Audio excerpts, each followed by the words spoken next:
Good morning class. आइए start किया जाएगा आज। प्रायद्वीपी भारत की नदी जो बंगाल की खाड़ी और अरब सागर में गिरती हैं। बहुत ही महत्वपूर्ण टॉपिक है प्रायद्वीपी भारत। प्रायद्वीपी भारत का मतलब देखिए, आज हम प्रायद्वीपी भारत की नदी बता रहे हैं। तो प्रायद्वीपी भारत की नदी का मतलब आप समझिए इस तरह करके, अगर ये भारत है, अगर यह भारत है इस तरह करके, तो प्रायद्वीपी भारत की नदी का मतलब हमको ये यहाँ से लेके इधर वाला कवर करना है। तो प्रायद्वीपी भारत की नदी जो बंगाल की खाड़ी में गिरती है और जो अरब सागर में गिरती है, इस पर आज चर्चा होगी। तो अब आप देखिए, प्रायद्वीपी भारत की नदी अब यह जैसे है तो इसको बोलेंगे पूर्वी तट, इसको बोलेंगे पश्चिमी तट। तो प्रायद्वीपी भारत की नदी जो पूर्वी तट यानी बंगाल की खाड़ी में गिरती है, इसका उत्तर से दक्षिण क्रम, और प्रायद्वीपी भारत की नदी जो अरब सागर में गिरती है, इसका उत्तर से दक्षिण का क्रम। इस पर आज चर्चा होगी। तो देखिए, अगर इस साइड बंगाल की खाड़ी है, बंगाल की खाड़ी, और इस साइड है अरब सागर, अरब सागर। तो प्रायद्वीपी भारत की नदी कौन अरब सागर में गिरती है, कौन बंगाल की खाड़ी में गिरती है, इसको बताया जाएगा। अब इसमें आपको देखिए, हम प्रायद्वीपी भारत की पूर्वी तट कि बंगाल की खाड़ी में गिरने वाली नदी जो उत्तर से दक्षिण क्रम में है, इसको पहले बताया जा रहा है। तो हम इधर इसको लिख दे रहे हैं, प्रायद्वीपी भारत की बंगाल की खाड़ी में गिरने वाली नदी। प्रायद्वीपी भारत की बंगाल की खाड़ी में गिरने वाली नदी।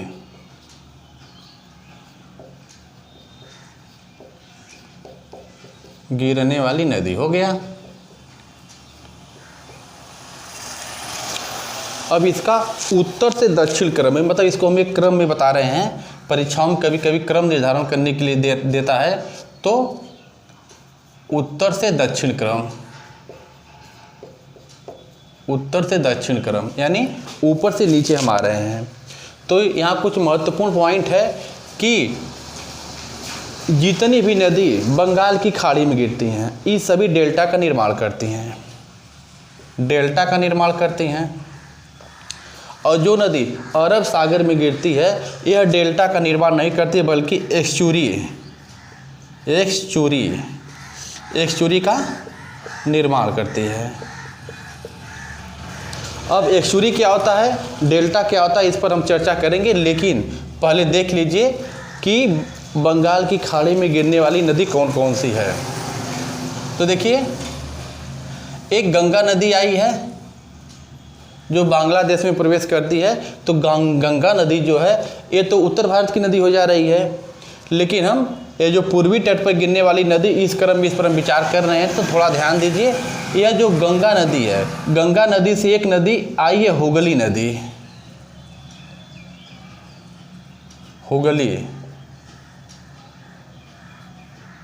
हुगली नदी। और हुगली नदी में एक दामोदर नदी है, आके मिली है, दामोदर नदी। गंगा नदी पर एक बैराज बना है जिसका नाम है फरक्का बैराज, फरक्का बैराज। इस फरक्का बैराज में क्या किया जाता है, पानी रोककर, और गंगा की जो शाखा के रूप में हुगली नदी निकली है, इसमें पानी छोड़ा जाता है। तो पानी की स्पीड बढ़ जाती है और इसमें जितने भी मलबा रहते हैं वो साफ़ हो जाते हैं। और कलकत्ता बंदरगाह इसी हुगली नदी पर है। तो जहाज वहाज को बंदरगाह तक पहुंचने में सुविधा होती है। जब तक फरक्का बैराज नहीं था, इसमें इतना कचरा भर जाता था कि जहाज जाके चपक जाता था, जहाज बह नहीं पाते थे। इसलिए यहाँ पर फरक्का बैराज बनाया गया। गंगा नदी के पानी के रोककर उसकी जो शाखा हुगली नदी है, उसमें स्पीड से पानी छोड़ा जाता है। तो पूरा जितना भी कचरा रहता है सब बहा देता है और नदी का मुहाना साफ हो जाता है। तो तो हुगली नदी में दामोदर नदी आके मिल गई है, तो इधर दामोदर नदी हो जा रही है। और इसके बाद देखिए आएगी स्वर्णरेखा नदी। स्वर्णरेखा नदी, स्वर्णरेखा नदी, तो स्वर्णरेखा नदी की खासियत क्या, कई बार परीक्षाओं में पूछा गया है, जमशेदपुर स्वर्णरेखा नदी पर स्थित है। स्वर्णरेखा नदी के थोड़ा सा नीचे आएंगे तो एक आएगी वैतरणी नदी। वैतरणी नदी से थोड़ा सा नीचे आएंगे तो आएगी ब्राह्मणी नदी। ब्राह्मणी नदी के नीचे आएंगे तो एक नदी पड़ेगी महानदी से थोड़ा नीचे आएंगे तो एक नदी पड़ेगी गोदावरी से थोड़ा और नीचे आइए तो पड़ेगी कृष्णा नदी से थोड़ा सा और नीचे जब आएंगे तो पड़ेगी पेन्नार नदी से थोड़ा सा और नीचे आएंगे तो कावेरी से थोड़ा सा और नीचे आएंगे तो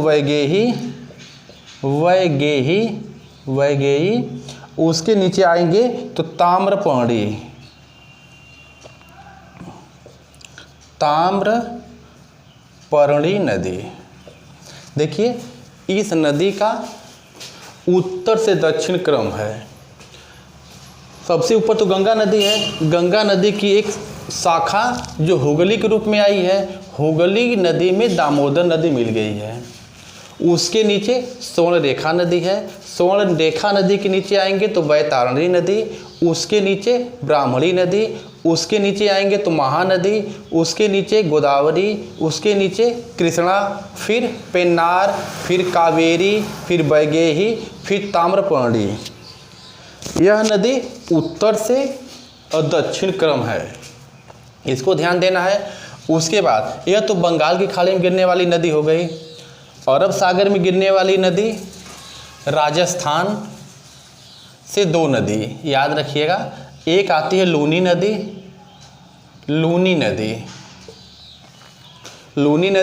इसको लवणी नदी या इसी को नमक नदी आदि नाम से जाना जाता है। तो यह लूनी नदी की एक खासियत है कि भारत की यह एकमात्र ऐसी नदी है जो मरुस्थल में ही विलीन हो जाती है। मरुस्थल में ही विलीन हो जाती है, यानी समाप्त हो जाती है। लूनी नदी कहाँ से निकली है, तो लूनी नदी आपका राजस्थान के अजमेर में अन्ना सागर है।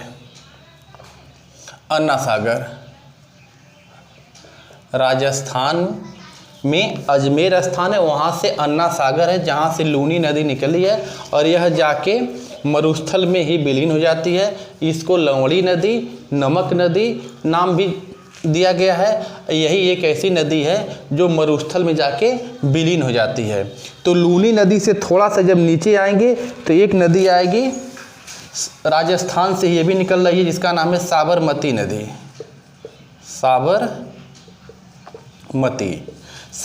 नदी। अब यह साबरमती नदी जो है इसका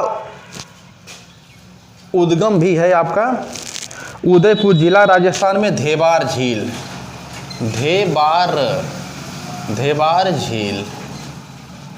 से ये साबरमती नदी आई है और खंभात की खाड़ी में विलीन हो रही है। तो देखिए ऊपर लूनी नदी, उसके नीचे आ रहे हैं तो साबरमती नदी, उसके नीचे आएंगे तो एक माही नदी है जो मध्य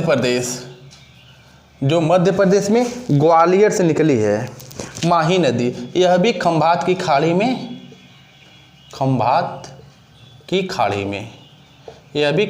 खाड़ी में जाकर गिरती है। तो लूनी नदी, साबरमती नदी और माही नदी हो गई। दो और नदी याद रखिएगा, एक का नाम है नर्मदा और एक का नाम है ताप्ती। तो नर्मदा और ताप्ती जो नदी है यह डायरेक्ट अरब सागर में जाके गिर रही है। साबरमती नदी और माही नदी यह दोनों जाके खंभात की खाड़ी में गिर रही हैं। जो लूनी नदी है यह एकमात्र भारत की ऐसी नदी है जो जाके मरुस्थल में ही विलीन हो जाती है। तो प्रायद्वीपीय भारत में कुछ नदी है जो पश्चिमी तट पर यानी अरब सागर में गिर रही हैं और कुछ नदी हैं जो पूर्वी तट पर यानी बंगाल की खाड़ी में गिर रही हैं। तो बंगाल की खाड़ी में गिरने वाली नदी का क्रम आपको याद रखना है। गंगा नदी यह तो उत्तर भारत की नदी है लेकिन पूर्वी तट पर आ रही है। तो गंगा नदी की एक शाखा हुगली के रूप में आई है जहाँ पर कलकत्ता बंदरगाह है। इसी हुगली नदी में एक दामोदर नदी मिल जाती है। दामोदर नदी को जैविक मरुस्थल कहा गया है। कई बार पूछा गया है जैविक मरुस्थल, जैविक मरुस्थल। जैविक मरुस्थल किसे कहा जाता है? दामोदर नदी को। अब स्वर्णरेखा नदी, स्वर्णरेखा नदी पर मशहूर शहर जमशेदपुर है। अच्छा, अगर जमशेदपुर वाली कहानी आपको समझ में आ रही है तो उसके नीचे आए तो बैतारणी नदी है। बैतारणी नदी के नीचे जाएंगे तो ब्राह्मणी नदी, ब्राह्मणी नदी के नीचे महानदी, उसके बाद गोदावरी, कृष्णा, पेन्नार, कावेरी, बैगेही और ताम्रपर्णी। यह नदी बंगाल की खाड़ी में गिरने वाली हैं और यह जो है अरब सागर में गिरने वाली हैं। तो अरब सागर में दो डायरेक्ट गिर रही है, एक नर्मदा एक ताप्ती और एक है साबरमती माही। ये दोनों खंभात की खाड़ी में गिर रही हैं। एक लूनी नदी है जिसको नमक या लवणी नदी कहा गया है। यह मरुस्थल में जाके ही विलीन हो जाती है यानी समुद्र में यह मिल नहीं पा रही है। तो यह तो प्रायद्वीपीय भारत की कुछ महत्वपूर्ण नदी थी। अब इसमें देखिए खासियत क्या है कि एक नदी है हाँ जिसे गोदावरी, गोदावरी नदी है, दिखाई दे रही होगी गोदावरी नदी।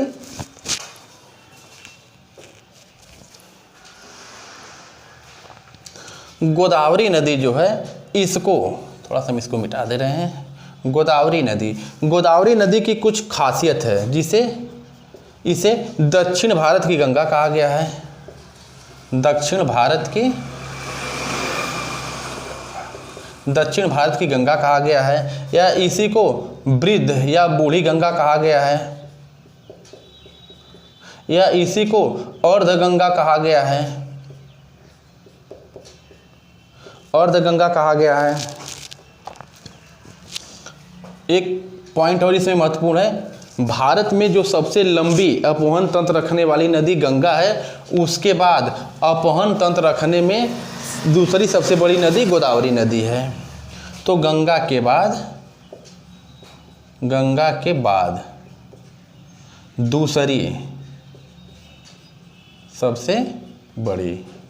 दूसरी सबसे बड़ी नदी है। यानी हमको एक चीज़ ध्यान देना है कि भारत की सबसे लंबी नदी तो गंगा नदी है जो उत्तर भारत की नदी है। दक्षिण भारत की गंगा गोदावरी नदी को कहा जाता है। इसी को वृद्ध गंगा भी कहा गया है, इसी को अर्ध गंगा भी कहा गया है। गंगा के बाद दूसरा सबसे बड़ा अपवहन तंत्र रखने वाली नदी भारत की कौन है? तो है गोदावरी नदी। अब इसमें कुछ इनकी सहायक नदियों से क्वेश्चन उठता है, तो देख लीजिए सहायक नदी, थोड़ा सहायक नदी। अब देखिए गोदावरी नदी यह है ना, इसकी कुछ सहायक नदियों को कई बार परीक्षा में पूछा है। तो गोदावरी की सहायक नदी जो है, दो तीन नदी का नाम याद रखिएगा। एक का नाम है इंद्रावती, दूसरे का नाम है एक का नाम है इंद्रावती, एक का नाम है एन गंगा और दूसरे का नाम है पेन गंगा। यानी गोदावरी की महत्वपूर्ण नदी सहायक जो है वो है इंद्रावती, एन गंगा, पेन गंगा। उसके बाद कृष्णा की सहायक नदी अगर हम आ रहे हैं तो कृष्णा की सहायक नदी में तुंगभद्रा, भीमा, तुंगभद्रा, भीमा,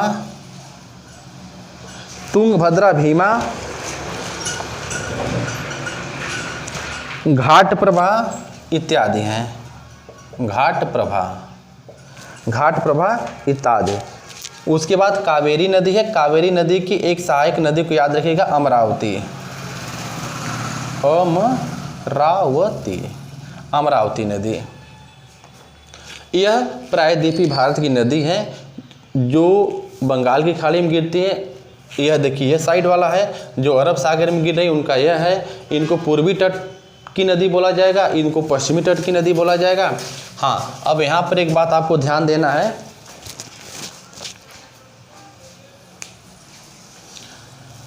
कि बंगाल की खाड़ी में गिरने वाली सभी नदी डेल्टा का निर्माण करते हैं, डेल्टा का निर्माण करते हैं, और अरब सागर में गिरने वाली नदी डेल्टा का निर्माण नहीं करती बल्कि एक्सचुरी का निर्माण करती है। अब डेल्टा और एक्सचुरी में देखिए क्या अंतर है। डेल्टा की खासियत क्या है कि नदी जब अपने साथ मलबा लेके आती हैं और गिरा देती हैं रास्ते में और बगल से बह जाती है, यानी मान लीजिए कोई बड़ा सा हिस्सा मिट्टी से पाट दी और बगल से नदी इधर से बह गई, इधर से बह गई, और बीच वाला हिस्सा डेल्टा कहलाएगा। एक्सचुरी की कहानी क्या है। एक्सचुरी में जब नदी तीव्र गति से गिरती हैं तो यह डेल्टा का निर्माण नहीं बल्कि कई धाराओं में बंट जाती हैं। जब यह नदी कई धाराओं में बंट जाती हैं तो इसे एक्सचुरी कहा जाता है।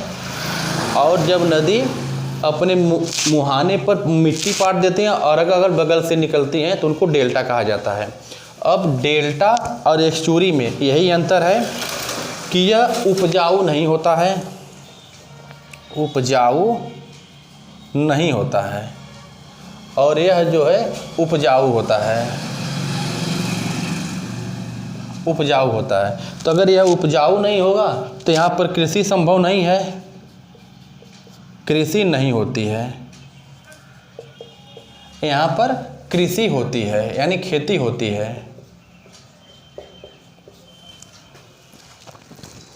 कृषि खेती होती है। ठीक है, तो देखिए बस एक बार और रिवीजन कर लीजिए। यह प्रायद्वीपीय भारत की नदी है। कई बार परीक्षाओं में उत्तर से दक्षिण क्रम पूछता है, तो उत्तर से दक्षिण क्रम में आपको ये याद रखना है कि गंगा ये तो उत्तर भारत की नदी है। इसी की सहायक नदी हुगली, हुगली में आके दामोदर नदी मिलती है जिसको जैविक मरुस्थल कहा गया है। उसके नीचे थोड़ा सा आ रहे हैं तो स्वर्णरेखा नदी है जहाँ पर जमशेदपुर स्थित है। उसके बाद वैतरणी नदी है, ब्राह्मणी नदी है, महानदी है, गोदावरी नदी है। गोदावरी नदी गंगा के बाद दूसरा महत्वपूर्ण अपवहन तंत्र स्थान रख रही है गोदावरी नदी। तो इसको दक्षिण भारत का गंगा, वृद्ध गंगा, अर्ध गंगा इत्यादि नाम से जाना जाता है। अब गोदावरी की कुछ सहायक नदियां जिनमें इंद्रावती है, पेन गंगा है, पेन गंगा इत्यादि हैं। उसके बाद कृष्णा नदी है जिसकी सहायक नदी तुंगभद्रा है, भीमा है, घाट प्रभा है, कावेरी नदी है, इसकी अमरावती है। इस प्रकार प्रायद्वीपीय भारत की कुछ नदियां थी जो बंगाल की खाड़ी में गिर रही हैं, अरब सागर में गिर रही हैं। अब इस साइड में महत्वपूर्ण क्या रखना है, दो नदी डायरेक्ट आके अरब सागर में गिर रही हैं जिनका नाम है नर्मदा और ताप्ती। दो नदी हैं साबरमती और माही नदी, यह दोनों आके खंभात की खाड़ी में गिर रही हैं। एक है लूनी नदी जिसको नमक नदी या लवणी नदी कहा गया है। यह एक ऐसी नदी है जो जाके मरुस्थल में ही विलीन हो जा रही है। अब क्वेश्चन मान लीजिए बाई चांस पूछ दे भारत की कौन नदी है जो मरुस्थल में विलीन हो रही है, तो लूनी नदी आ जाएगा। हाँ देखिए ये जो माही नदी है, माही नदी की एक खासियत और है कि यह कर्क रेखा को दो बार काटती है। माही नदी जो है कर्क रेखा को दो बार काटती है, कर्क रेखा को दो बार काटती है। और आपको ध्यान देना है कि बंगाल की खाड़ी में गिरने वाली जितनी भी नदियां हैं सभी डेल्टा का निर्माण करती हैं, और अरब सागर में गिरने वाली जितनी भी नदियां हैं यह डेल्टा का निर्माण नहीं करती हैं, यह एस्चुरी का निर्माण करती हैं। इसके पीछे कारण क्या है, यह कठोर स्थान से बह के आती हैं, इनमें ढलान ज़्यादा रहती है, इनकी स्पीड बहुत तीव्र होती है, इसलिए जहाँ पर गिरती हैं थोड़ा मोड़ा मलबा जमा करती हैं, बस उसी धाराओं में लेके बहने लगती हैं।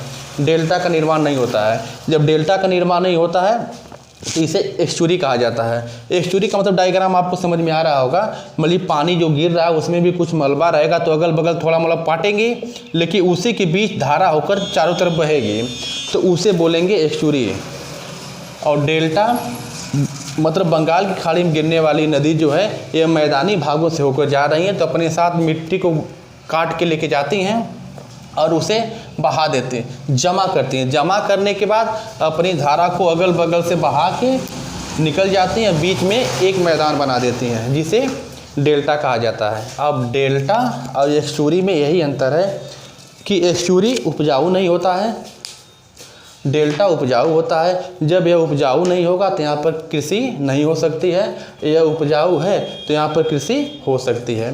तो हमको लग रहा है कि प्रायद्वीपीय भारत की नदी जो अरब सागर में गिर रही है और जो बंगाल की खाड़ी में गिर रही है, उत्तर से दक्षिण और उत्तर से दक्षिण, इन नदियों का क्रम याद रखिएगा।